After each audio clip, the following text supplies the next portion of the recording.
Vidste du, at hjemmeværnet også spiller en vigtig rolle i Danmarks bidrag til NATO? Hjemmeværnet er en del af det samlede danske forsvar. Det betyder, at vi er med til at vise, at Danmark er klar til at løfte sit ansvar over for vores allierede. Det sender et tydeligt signal om dansk forsvarsvilje og vores vilje til at stå sammen med de andre NATO-lande. Men hjemmeværnet støtter ikke kun i Danmark. Vi løser allerede militære opgaver for NATO, både herhjemme og i udlandet. Et godt eksempel er værtsnationsstøtte, også kaldet Host Nation Support. Det handler om at hjælpe allierede styrker, når de træner eller opholder sig i Danmark.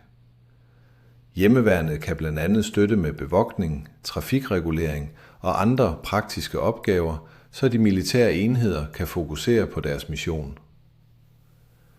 Hjemmeværnet har også bidraget til NATO's mission i Kosovo, hvor frivillige har været med til at bevogte en NATO-lejr. I takt med, at verden ændrer sig og NATO's opgaver udvikler sig, kan hjemmeværnets støtte også få en endnu større betydning i fremtiden. Det viser, at hjemmeværnet ikke kun er en vigtig ressource i Danmark, men også en del af et stærkt internationalt samarbejde.